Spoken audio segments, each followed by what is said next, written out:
All right, here we are with the Midweek Howl, the non-paranormal part of the From the Shadows podcast, and my partner in crime, the elusive Ozark Howler. How are you feeling, Mr. Better than I was. Better than you was? Do you want to explain to the listeners? You took a little turn for the worse last week. Yeah, I had. I went down to a what we call Branson Team Camp. They have a football thing in the summer for like 16 teams to get together and do a I don't know, I call it a scrimmage, but they got a better word for it. And I don't know, you know what I don't know, I mean, whatever the slang word is. So they rotate these teams and play like a half a field for, Is it all just offensive players too? Like it's no, offense, defense, the whole thing. But I mean, it's linemen too. Yeah, but the quarterbacks are red-shirted, so they can't theoretically be hit, and they get X amount of downs to. I think they get 5 chances to get a first down, or if they turn it over, they turn it over. You know what I'm saying? Yeah. And it's a way for, we were playing it at Branson High School, which is a giant complex, thanks to the country music industry. So there's 16 teams, so you're playing 8 half games. Imagine having a complex big enough where you have playing 8 games at one time. That's crazy. Mm-hmm. So I started feeling take football serious in Missouri. In places. Mm-hmm. In places where they can tax the out-of-towner and the traveler and the tourist, like where I live. Yeah. So anyway, but the Supreme Court last week told them they can't do that. Last month, the Missouri Supreme Court said they can't pass all these. I call it tourist tax. So these call bed taxes, right? Yeah, hotel bed tax. Yeah. So these localities pass all these taxes, thinking that the out of towners are going to pay for it. Mm-hmm. And apparently, somebody got together and sued and said you can't selectively tax us. And the Supreme Court of the state of Missouri last month said you're right; they shouldn't be able to do this. So I don't know what's going to happen to some of these places. But all that's to say is this: I started feeling bad. I came home. I went to just a walk-in urgent care. My daughter had been sick the week before, and she's a little, 5'5", 125 pounds. So when she goes to the doctor, the urgent care, they give her a Z-Pack and all kinds of high-powered stuff, right? So the following week, I get sick. I go into the same thing, and they hand me some amoxicillin like do you want grape or bubble gum? I don't know. And albuterol.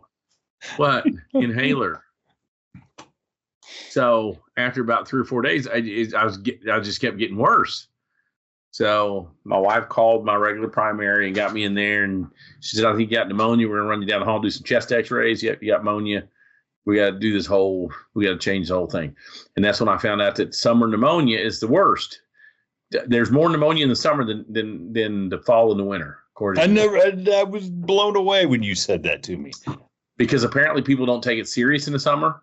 So they let themselves get sick and sick and sick, and then the humidity and the moisture in air. And so apparently my brother said the same way in livestock. He said, if your cattle get sick in the summer, they're going to die.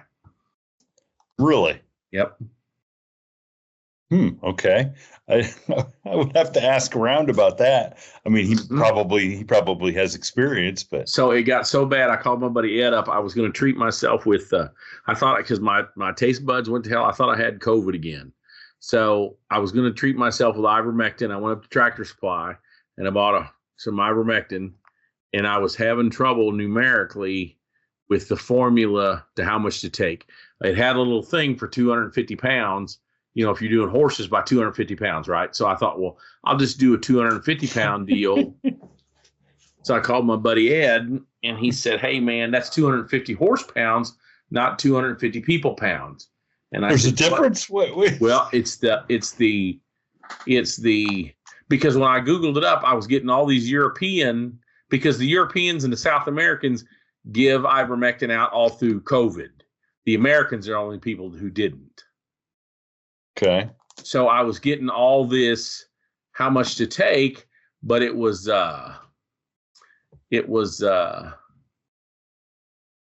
oh shoot, what's it called? Not the imperial. It was basically the metric. You know what I mean? Yeah. It was all in metric. So I needed to to divide. I turned my body weight into metric, and then there was a percentage of the bottom line is Ed said, hey, you got to get it for dogs, ivermectin for dogs, and the concentration smaller. And then you take it with a needle. And I said, there's no way I'm sticking myself with a needle. He said, well, just squirt in your mouth. But he was hesitant to help me with it. You know what I mean? He said, let me call my vet.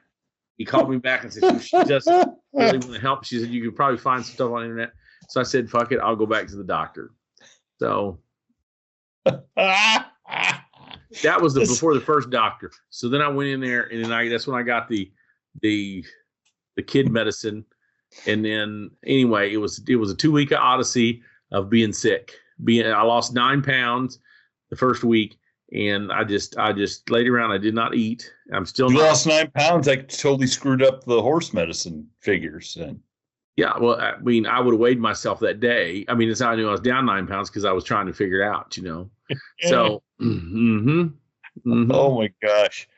Well, I'm glad it all worked out. You're feeling better. Yeah, I mean, I'm better, but what do you do?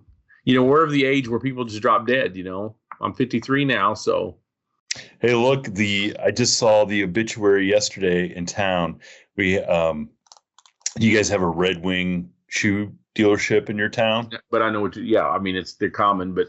Yeah, so we had to have this Red Wing shoe dealership, and the older gentleman that owned it, and I haven't been downtown for a while, but I used to take my shoes there, and Christy would take her shoes. Well, the guy that owned it, Dick, sold it to the guy who was the cobbler. I almost said cobbler.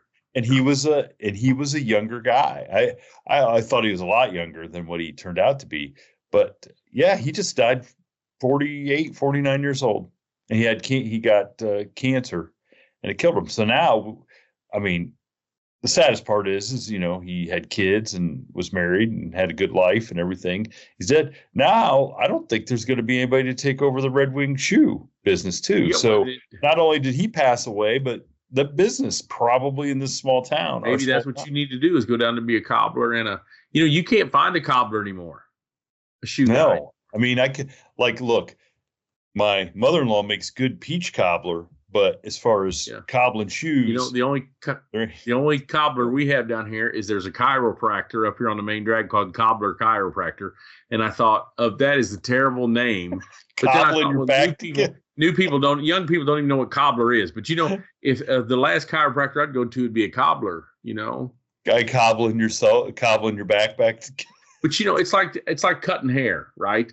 You can't get a good clipper cutter. My clipper cutter guy who does a phenomenal job here, he's too busy trying to be a custom car guy and a tattoo artist and all this other crap instead of just cutting hair, right? Because I think he's bored cutting hair.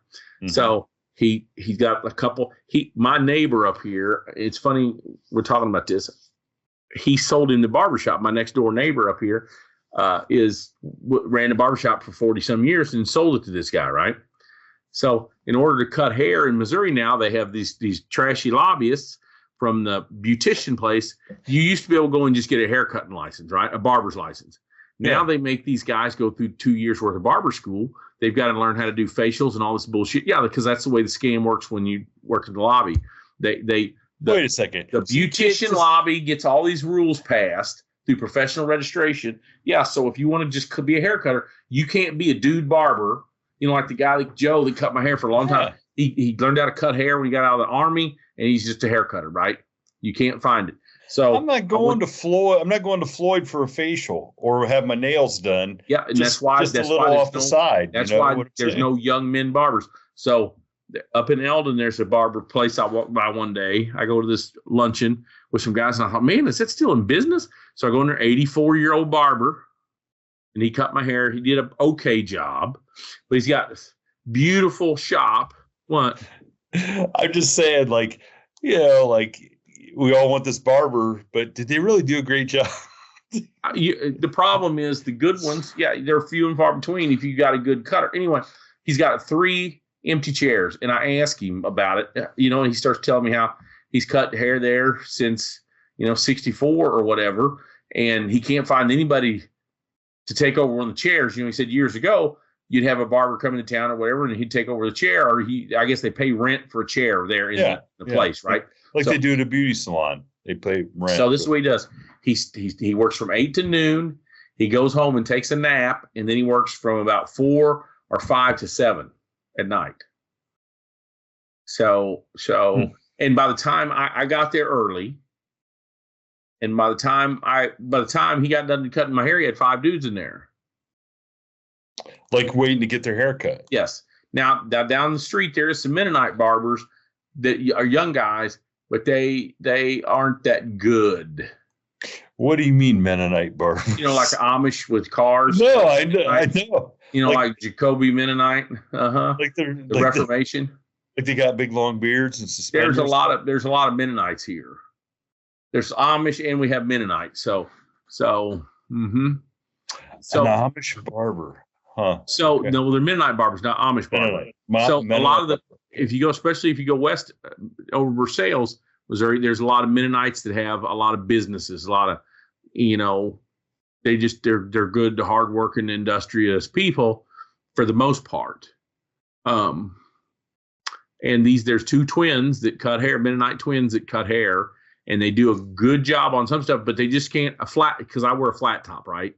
Yeah. And the problem is to get a real flat top, it takes time and technique, Ed or his brother cut my hair one time in 98 at the Missouri State Fair.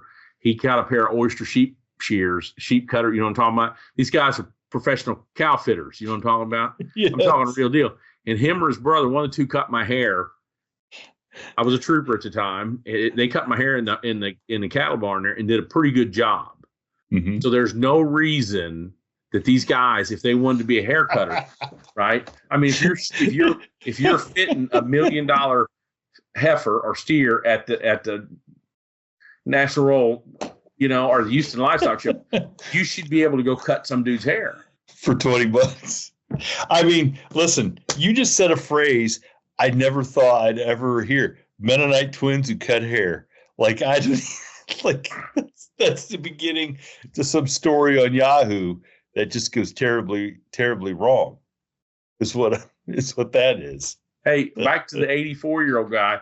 Hey, he still charges $12. Really?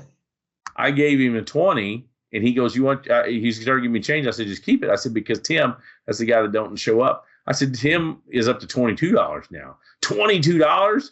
I said, yeah. So, and like, what's it take to cut? Like, the lady that cuts my hair, she's cut my hair since I was a freshman in high school, and I mean, at this point, there's not a lot to cut. And Christy likes me to go every Friday because she wants her theory is I will look like I will look less balding if my hair is kept shorter. So if I go a week extra, so you look like you meant to be bald. I don't know. She just thinks if it looks short all the time, then when the rest of it starts to grow, you won't notice how thin it is up top. So anyways, so the lady cuts my hair. I mean, it literally takes 10 minutes. Right. And I mean, I think I pay $17 and that's with the tip included. And I'm thinking, man, but I mean, that's probably her easiest deal, because the lady before me's in there every week getting her hair curled and colored and set. So you go to a beautician. Yeah. And I mean, I have forever. I mean, I went to the barber that I did go to up until I was about in 8th grade. So, I mean, we're talking like 40 years ago. Right. You know what I'm saying? Right. He, I think, retired at that point or just wasn't open enough or whatever. It just became easier to go. And this lady is my aunt's sister. So, she's like family or whatever. And so I don't have to tell her nothing. I just sit down. She cuts my hair, Sure. And you get caught up in some extended family gossip. It's like going to the barbershop, except it's not. Well, the barbershop I grew up going to, I know I told you story. They ran a sports book out of there. So they run numbers.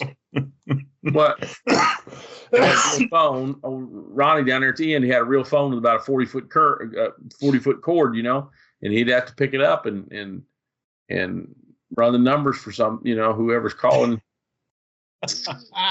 And did they have a poker game in the back after hours and stuff? No. I tell you what started to kill the thing is there had been a beauty shop in the back, and then in the early 90s, the beauty shop went under, and they turned it into a bar. And because of where it's in the older side of town, okay, it catered to a hip hop crowd, an urban crowd on the east side of Jeff City there, and there's a half dozen people shot over time. And then you'd go in the barbershop and say, what happened this weekend? Oh, they shot somebody. See where the bullet come through the back wall, or see where it through. So you had, but the problem is those guys have now all retired, and one of them's boy kind of took it over. So there's a younger crowd, not good clipper cutters, but there's a younger crowd of younger barbers there. But that was half the fun, is seeing the reaction.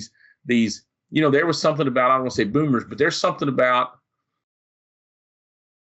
I'm talking in the mid to late 90s, right? Mm-hmm. When you're talking to somebody that's 75 years old, at that time, they were a World War II guy or a Korea guy, and the America they grew up in was different. So when you had, like, by the time I was a cop, and when them trying to comprehend the world at that time, the world now is like a SpaceX rocket, right? It's this son of a gun is flying, is balls to the wall, and who knows when it's going to run out of gas or crash, right? That's the world we're in. And in the 90s, it was just getting souped up, right? So to sit there and talk to a guy that can't conceive a drive-by shooting over a rap song or something. Yeah. You know what I'm saying? Half the fun was watch these guys just trying to sit around there and kind of joke about it. And in some ways, try to put themselves at ease as the America that they had slowly went out. That light on the shining light on the hill was going dimmer. You know what I mean? And yet we're all still here. They're not. Most of them aren't. And the best, but see, they didn't have to live to see what we think the world became, that they would have not recognized or even enjoyed.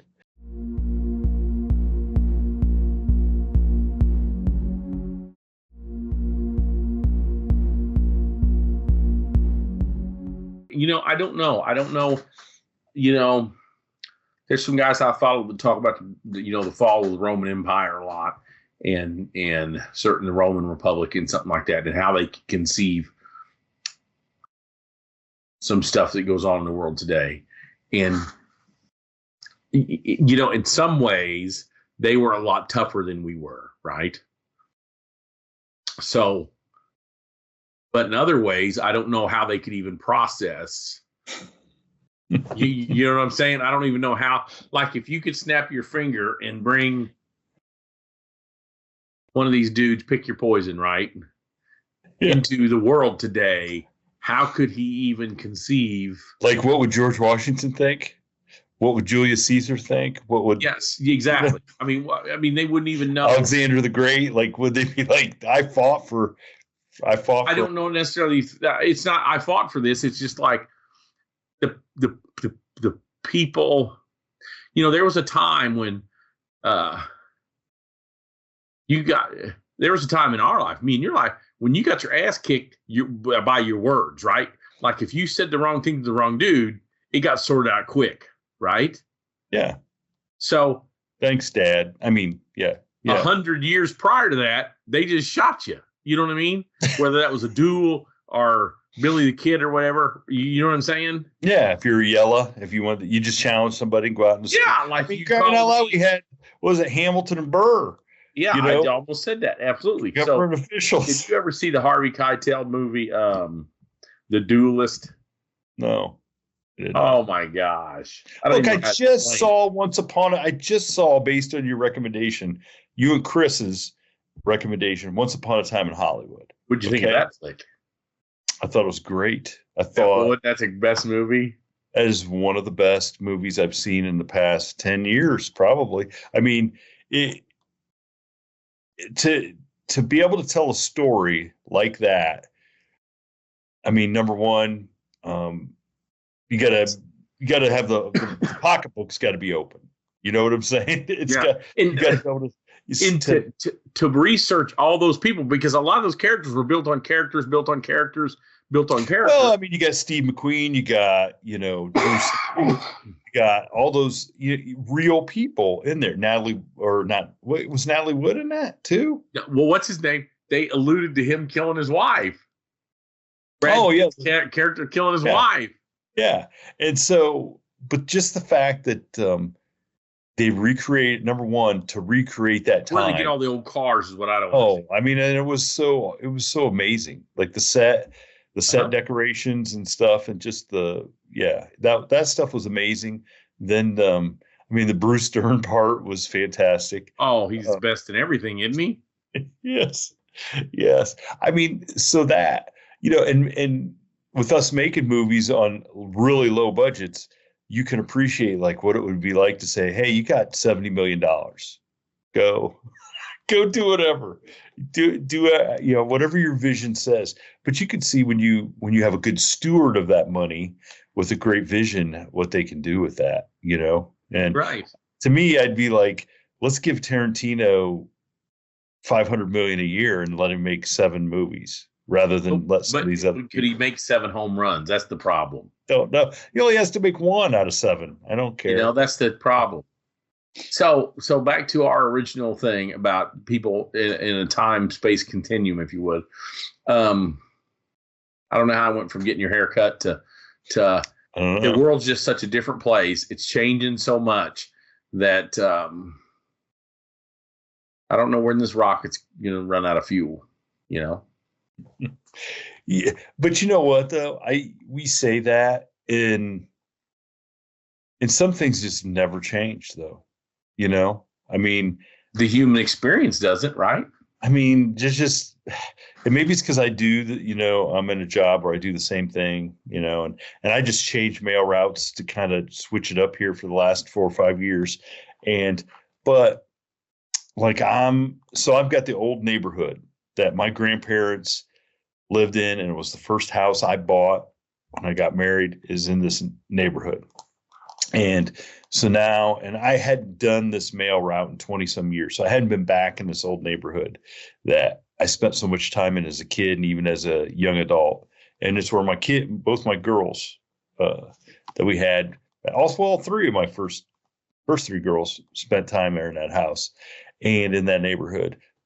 Riding their bikes around and stuff. Right, sure. And it's at the end of the day every day, and I get back in there, and there's still, half the people are still the same people that live there. Some are people that live there still at the tail end when my grandparents lived there in the early 90s. The smart people. Mm-hmm. And it's like, for some of these people, their day-to-day, it's never changed. They're still driving around the circle to their house. The only thing that's changed is some of the young people that moved in on the other side of the circle don't mow that's what I noticed. Nobody keeps their yards as nice as everybody did 40 years ago. Now, why do you think that is? Young people just don't care, or they don't have a sense of pride, or what? I have no idea. I delivered a piece of mail to this young girl. I mean, I remember when she moved in. They're young. I mean, they're in their 40s now. And she wasn't doing anything. She obviously works from home. If she's even working. I mean, maybe she sells stuff on eBay or something. That's just the vibe I got. Their yard looked like it hadn't been touched in a month and a half. And I'm thinking, maybe it hasn't. But I'm thinking, come on, just mow you see everybody around you is hard. So that's what I have noticed is in this neighborhood is now there's probably 7 or 8 properties that the people don't care what their house looks like, don't care what their yard looks like. They don't care if there's mulch. They don't care. There's no pride in that. And that is the thing I've seen changed, that has changed the most, like in this neighborhood.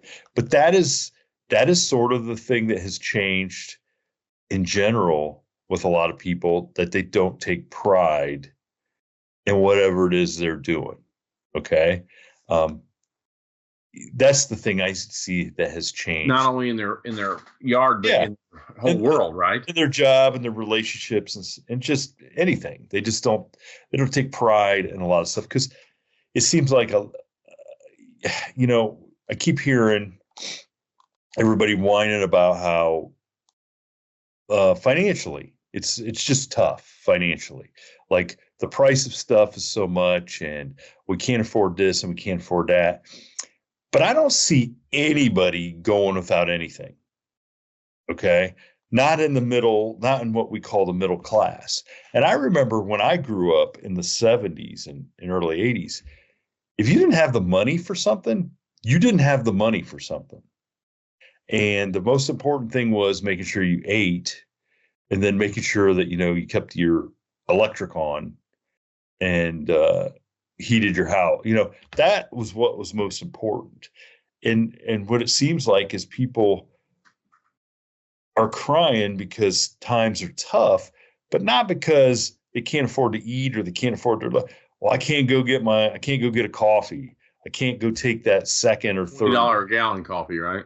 Yeah, I can't go take that second or third vacation. I can't buy that video game that I want. I can't shop on Amazon and just swipe.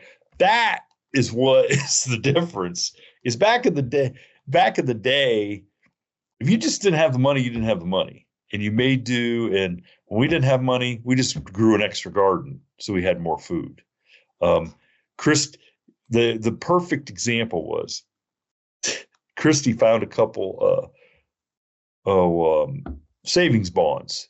Okay. Oh, yeah. One was literally today, which is she found one from when she graduated high school and when she graduated college, and she looked them up or whatever. And what that took me back is my old man, and probably a lot of your relatives, that was his retirement plan when he started working. Oh yeah. Yeah. When I started working for the government, I bought one every payday. And what's funny is I had a friend of mine that taught me that, who literally, between the military and his civilian civil service job, he bought one every payday from like 1968 to 2008.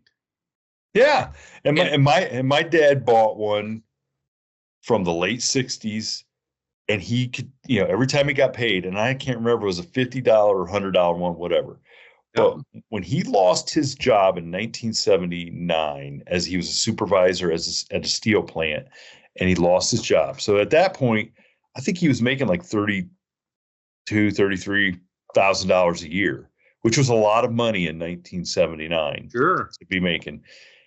And he was so worried that he was not going to get another job, and rightfully so. He didn't get another decent job for probably 5 or 6 years. He took every savings bond that he had bought that had matured, cashed them all in, and paid the house off. Because he's like, look, we're going without this. I'm not going to, there's no credit cards back then unless you were already wealthy and stuff. And so he just did. He just said, look, we can't afford to go to Ponderosa to eat, so we're not going to Ponderosa. Golly, is there Ponderosa still around? There's a couple. There used to be one up here. It just closed down this last year. I remember taking my kids there, and they had a chocolate fountain. This is 2018, and it had like a perpetual. It was, a chocolate fountain, right? I don't even know what you'd call it. My kids got such a kick out of that. Took away one time. Well, there used to be one. There used to be one in. When I transferred from Cincinnati to Urbana, we used to go. Me and about 5 of the other guys on the football team on Thursday night would go to this Ponderosa in Urbana and eat. I think it was Urbana. Like hogs. Yeah, the dumbest thing. Now it was Thursday and we were playing on Saturday. Okay, but it's still the dumbest thing. Dumbest thing we could do. It just, I mean, I was a running back. I didn't have to. There was no need for. I shouldn't have been eating 4,000 calories on a Thursday. You know what I'm saying? Right. Saying, but it was great. But I feel bad for people that can't experience having that little plastic number on your, on your table. The only thing that beats that, I took them to that, and then when we went out to Vegas, I've had my kids to Vegas a half a dozen times, but the first or second time we went to Vegas, now you think of Ponderosa something, I took them into the, not circus. We were staying at the circus, but down the thing was, oh shoot, I can't think of it right now. I could probably get it up on my map and see. But just the dessert bar is like the size of the Ponderosa back home. You know what I mean? You just can't even. You've been to Vegas? I've never been to Vegas. Oh, you can't even. I mean, I can't even.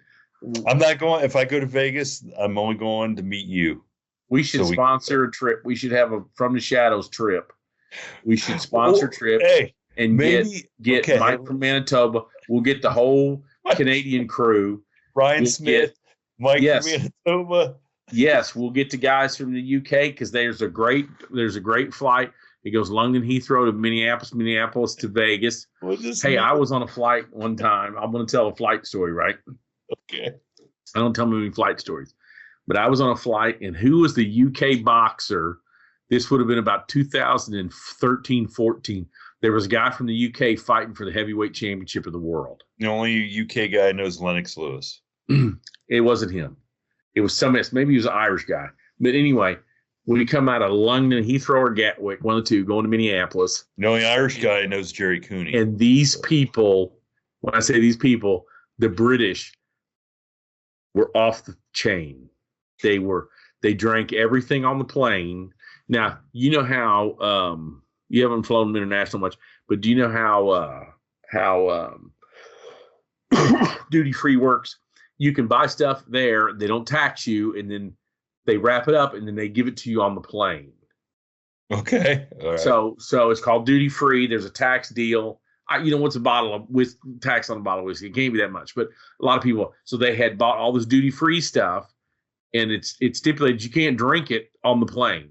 So after they drunk the plane dry, then they started cracking in this duty free stuff, passing these big old like half gallons and shit around, and these old flight attendants went in there and tried to quell the uprising. Right now we're over the fucking North Atlantic, right? Or we're between Nova Scotia and when you've got this many passengers, so of course I'm air marshal, so they call us in the back and they say, hey, this is the deal.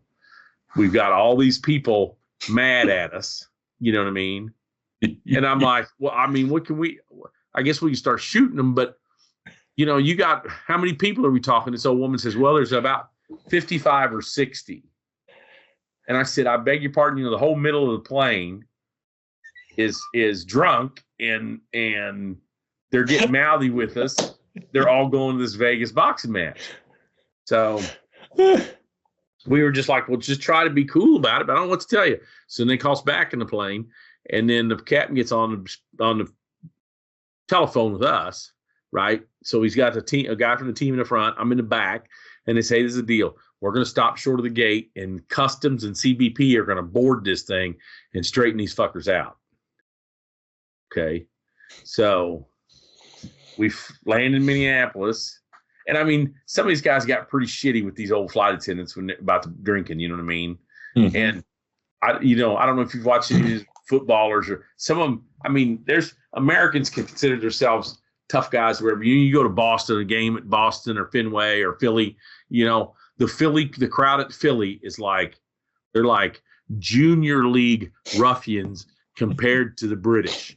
Because when the British are on, I mean, it's on. That's about the best way I can say it, right? And Mm-hmm. these dudes, a lot of them are in their late 30s, late 20s to early 40s, going to this heavyweight match, right? So sure enough, plane stops a little short of the gate. Captain comes on the box and tells the whole plane, everybody stay seated. Immigration Customs is going to board the plane, right? So remember I told you they got shitty with these old women. These old women sit there and wrote down seat numbers and had a whole list of people, right? So it's a wide body, which means there's 2 aisles, right? Mm-hmm. Front door cracks open, and there's a dude we used to call Colonel Potter. He was the head immigration guy there most of the time, and he looked like Colonel Potter, you know. And he had his customs uniform. They got guns and shit, and behind him, I kid you not, he was number 1 in the stack. Number 2 and 3 both had a dog. Okay, yeah, oh yeah. So they tell us on the phone, hey, they're going to board with canines, right? And I shit you not, they're both beagles. So they got Colonel Potter. They got, and hey, who's the UFC guy? Who's the UFC guy that's in one of the movies? He's not in the Fall Guy, but he's in one of the other movies. Conor McGregor, right? So it's like having 50 Conor McGregors, right? And then Colonel Potter's there with these 2 fat chicks, each of them with a beagle in tow. And then there was some regular dudes. And this old woman went by and started naming them out. Him, and pointing to all the people that mouthed her and got shitty with her or whatever. And so then they went ahead and deplaned, and they took this whole group and they sent 36 of these people back to Britain on that aircraft because the aircraft turns. So they sat there in the penalty box at Minneapolis, and when that plane got refueled, they bumped 35 or 36 people on the return and put them right back on the plane and sent them back to England. Okay. Well, that didn't quite turn out how they planned it, did it? Isn't that wild? So anyway, hopefully if you sponsor a trip, we won't get that way. That's not our crowd. Okay. But we need to get one going. And hold on, I'm gonna look up this. Well, we're getting ready. We're like 2 weeks away from our 500th episode. So maybe if we make it to 750, because I don't know if we'll make it to 1,000. As you cough up a lung, maybe we make it to 750. We'll do a Vegas trip. We'll celebrate. Maybe we'll do a live show. Maybe we'll rent out a little theater. We'll do a Treasure live Island. Treasure Island. Yeah, and you know what's funny is I always want the morning show in Minneapolis 95 KQ 95 would play this. They sponsored a thing in the wintertime to go to Treasure Island. You know, the radio show would get these big junkets together, and you know, hundreds of people would want to get out of Minneapolis in the winter, and they would go to Treasure Island. So I had the kids down there, and I said we were staying at the Circus, which is it's a kid casino. It's a casino, but it's got a circus and a bunch of rides and shit. But I wanted to go to Treasure Island. So let's go down to Treasure Island and let's go to this fabulous buffet. And like I said, my kids have never been the same. I mean, they've never been the same. It's like you take them to the Treasure Island. It's not even the biggest casino. Well, there you go. Let's that's what I think it needs to be. Trip to Vegas. We'll start planning right now. Totally. We'll have those guys from Brussels and England, and those guys let us know when they're available in the next couple of years, and I think totally. We'll just do a live show in Vegas. I'm telling you, maybe we can do it from the buffet. Thank you for tuning in to this week's episode of the From the Shadows podcast. Until next time, never shy away from the darkness or what may be lurking in the shadows. We are out. God only knows.